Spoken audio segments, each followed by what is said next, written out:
Sales voucher എടുക്കുന്നതിന് വേണ്ടി ഞാനിവിടെ വൗച്ചറിൽ പ്രസ് ചെയ്തു. അപ്പോൾ ഇവിടെ പർച്ചേസ് വൗച്ചറാണ് ഓപ്പൺ ആയിട്ട് വന്നിട്ടുള്ളത്. ഞാനത് സെയിൽസിലോട്ട് ചേഞ്ച് ചെയ്യുന്നതിന് വേണ്ടിയിട്ട് ഒന്നെങ്കിൽ നിങ്ങൾ കീബോർഡിൽ F8 എന്ന് പറയുന്ന കീ പ്രസ് ചെയ്യുക, അതല്ലെങ്കിൽ റൈറ്റ് സൈഡിൽ നമുക്ക് കാണാൻ സാധിക്കും F8 സെയിൽസ്. ഞാനതിൽ ക്ലിക്ക് ചെയ്തു. അപ്പോൾ സെയിൽസ് വൗച്ചർ ഓപ്പൺ ആയി വന്നിട്ടുണ്ട്. അതിനുശേഷം ഞാനിവിടെ എൻ്റർ അടിച്ചു. അപ്പോൾ പാർട്ടി നെയിം ചോദിക്കുന്നുണ്ട്, അതായത് ആർക്കാണ് നമ്മൾ ഈ ഒരു പ്രോഡക്റ്റ് സെയിൽ ചെയ്യുന്നത്. ക്യാഷിനാണ് സെയിൽ ചെയ്യുന്നതെങ്കിൽ ഇവിടെ ക്യാഷ് കൊടുക്കാം, അല്ല ഏതെങ്കിലും ഒരു കസ്റ്റമറിന് ക്രെഡിറ്റിനാണ് കൊടുക്കുന്നതെങ്കിൽ നമുക്ക് കസ്റ്റമറിന്റെ പേര് കാണിക്കാം. ഞാനിപ്പോൾ ക്രെഡിറ്റിനാണ് കൊടുക്കുന്നത്, അതുകൊണ്ട് ഞാനിവിടെ കസ്റ്റമറിന്റെ പേര് ക്രിയേറ്റ് ചെയ്യുന്നു. ആകാശ് ഫർണിച്ചേഴ്സ് എന്ന് പറയുന്ന ഒരു കസ്റ്റമറിനാണ് ഞാൻ ഈ ഒരു പ്രോഡക്റ്റ് കൊടുക്കുന്നത്. എൻ്റർ അടിച്ചു. ആകാശ് എന്ന് പറയുന്നത് നമ്മുടെ ബിസിനസ്സിനെ സംബന്ധിച്ച് സൺട്രി ഡെപ്റ്റേഴ്സ് ആണ്. സൺട്രി ഡെപ്റ്റേഴ്സ് എന്ന് പറഞ്ഞാൽ കറണ്ട് അസറ്റ് ആണ്. അതിനുശേഷം ഞാൻ എൻ്റർ അടിക്കുന്നു. അഡ്രസ്സ് ചോദിക്കുന്നുണ്ട്, അപ്പം നമുക്ക് അഡ്രസ്സ് കൊടുക്കാം. സ്റ്റേറ്റ്, കൺട്രി, പിൻകോഡ്, ഇങ്ങനത്തെ കാര്യങ്ങളെല്ലാം നമ്മൾ അവിടെ ടൈപ്പ് ചെയ്ത് കൊടുക്കണം. അതിനുശേഷം രജിസ്ട്രേഷൻ ടൈപ്പ് ചോദിക്കുന്നുണ്ട്. ആകാശ് എന്ന് പറയുന്ന ആള് GST രജിസ്റ്റർ ചെയ്തിട്ടുണ്ടോ ഇല്ലയോ എന്നാണ്. അപ്പോൾ രജിസ്റ്റർ ചെയ്തിട്ടില്ല എങ്കിൽ നമുക്കിവിടെ അൺരജിസ്റ്റേർഡ് കൊടുക്കാം. ഞാനിവിടെ തൽക്കാലം റെഗുലർ കൊടുക്കുന്നു. അപ്പോൾ റെഗുലർ കൊടുത്തു കഴിഞ്ഞാൽ അയാൾ GST രജിസ്റ്റർ ചെയ്തിട്ടുണ്ടെന്നാണ് അർത്ഥം. അങ്ങനെ റെഗുലർ കൊടുത്തിട്ടുണ്ടെങ്കിൽ ഇവിടെ കാണുന്ന GST നമ്പർ നമ്മൾ ടൈപ്പ് ചെയ്ത് കൊടുക്കണം. ഞാനിവിടെ ഒരു GST നമ്പർ ടൈപ്പ് ചെയ്ത് കൊടുത്തു. അതിനുശേഷം ഈ ഒരു ലെഡ്ജർ സേവ് ചെയ്തു. അതിനുശേഷം നമ്മളോട് ചോദിക്കുന്നു സെയിൽസ് ലെഡ്ജർ. ഞാനിവിടെ ക്രിയേറ്റ് ചെയ്യുന്നു സെയിൽസ്. നമുക്ക് വേണമെങ്കിൽ GST കാണിക്കാം. ഞാനിപ്പോൾ 18% സെയിൽ ചെയ്യുന്നതെങ്കിൽ ഞാനിപ്പോൾ സെയിൽസ് അറ്റ് 18% എന്ന് കൊടുത്തു. സെയിൽസ് എന്ന് പറയുന്നതിന്റെ അണ്ടർ എപ്പോഴും വരുന്നത് സെയിൽസ് അക്കൗണ്ട് ആയിരിക്കും. അതിനുശേഷം ഇവിടെ കാണാൻ സാധിക്കും GST ആപ്ലിക്കബിൾ. GST ആപ്ലിക്കബിൾ ആണോ? അതെ, ആപ്ലിക്കബിൾ ആണ്. അപ്പോൾ നമ്മളോട് ചോദിക്കും GST സെറ്റ് ചെയ്യുന്നു. അപ്പോൾ ഞാനിവിടെ യെസ് കൊടുത്ത് GST സെറ്റ് ചെയ്യാനായിട്ട് പോകുന്നു. അപ്പോൾ നേച്ചർ ഓഫ് ട്രാൻസാക്ഷൻ നമ്മളോട് ചോദിക്കും. സെയിൽസ് എന്ന് പറയുന്നത് ടാക്സ് ഉള്ളത് കൊണ്ട് ഞാനിവിടെ സെയിൽസ് ടാക്സബിൾ എന്ന് പറയുന്ന ഓപ്ഷൻ പ്രസ് ചെയ്തു. അപ്പോൾ നമ്മളോട് ചോദിക്കും ഇന്റഗ്രേറ്റഡ് ടാക്സ് എത്രയാണ്, ടോട്ടൽ എത്ര പെർസെൻറ്റേജ് ടാക്സിനാണ് ഈ സാധനം സെയിൽ ചെയ്യുന്നത്. ഞാനിവിടെ 18% എന്ന് സെലക്ട് ചെയ്തു. 18%-നാണ് സെയിൽ ചെയ്യുന്നത്. 18 കൊടുത്തപ്പോൾ നമുക്ക് കാണാൻ സാധിക്കും സെൻട്രൽ ടാക്സ് 9%, സ്റ്റേറ്റ് ടാക്സ് 9%. ഓട്ടോമാറ്റിക്കായിട്ട് അവിടെ എമൗണ്ട് വന്നിട്ടുണ്ട്. അതിനുശേഷം ഞാൻ അക്സെപ്റ്റ് ചെയ്തു, ഗുഡ്സ് കൊടുത്ത് സേവ് ചെയ്തു. അപ്പൊ നമ്മളോട് ചോദിക്കും എന്ത് പ്രോഡക്റ്റ് ആണ് നമ്മൾ സെയിൽ ചെയ്യുന്നത്. ഞാനിവിടെ സ്പേസ് അടിച്ചാൽ നമ്മുടെ കയ്യിലുള്ള പ്രോഡക്റ്റ് ഇവിടെ കാണാം. അപ്പൊ ഈ പ്രോഡക്റ്റ് ഞാൻ മുമ്പത്തെ ഒരു വീഡിയോ പർച്ചേസ് എങ്ങനെ ചെയ്യാം എന്നുള്ളൊരു വീഡിയോ ചെയ്തിരുന്നു. ആ സെയിം കമ്പനി തന്നെയാണ് ഈ ഒരു കമ്പനി. അപ്പൊ ആ വീഡിയോ കാണാത്തവരുണ്ടെങ്കിൽ പോയി കണ്ടു കഴിഞ്ഞാൽ എങ്ങനെയാണ് സ്റ്റോക്ക് ക്രിയേറ്റ് ചെയ്യുന്നത് എന്ന് കാണാൻ സാധിക്കും. അപ്പൊ ഞാനിവിടെ ലാപ്ടോപ്പാണ് സെയിൽ ചെയ്യുന്നത്. അപ്പൊ ഞാനിവിടെ ലാപ്ടോപ്പ് സെലക്ട് ചെയ്തു. ഞാൻ ഒരു ലാപ്ടോപ്പാണ് സെയിൽ ചെയ്യുന്നത്. ഒരു ലാപ്ടോപ്പിന്റെ റേറ്റ് 30,000 ആണ്. അപ്പോൾ അവിടെ 30,000 വന്നിട്ടുണ്ട്.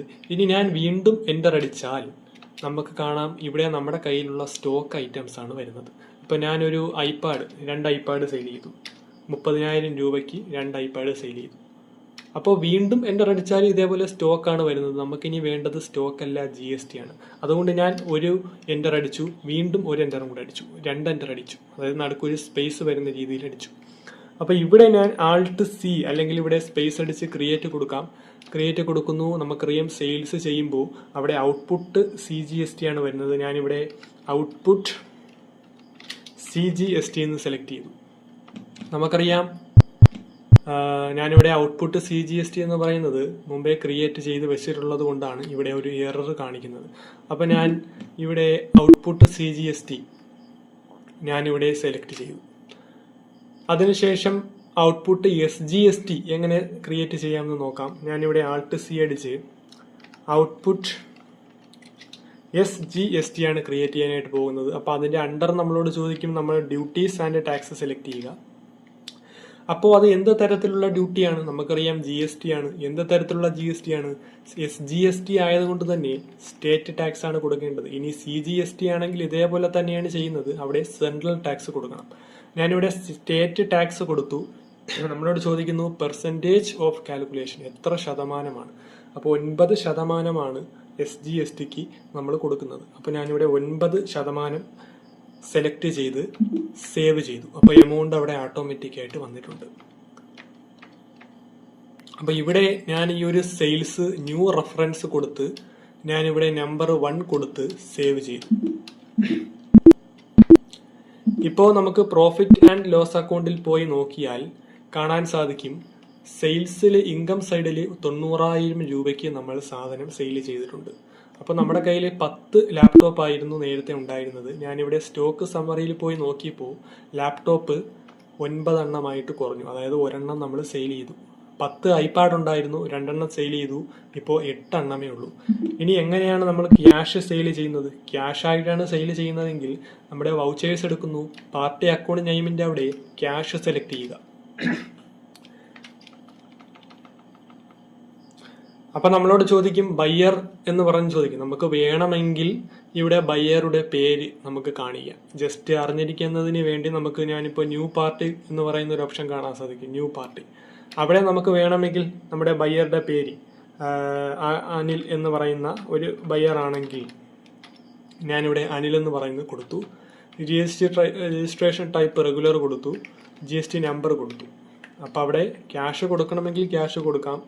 ഇനി നമുക്ക് പാർട്ടി, ഏത് പാർട്ടിയാണ് നമ്മുടെ കയ്യിൽ നിന്നും സാധനം മേടിച്ചത് എന്ന് അറിയണമെങ്കിൽ നമുക്ക് അവിടെ പാർട്ടി ഡീറ്റെയിൽസ് വേണമെങ്കിൽ കൊടുക്കാം.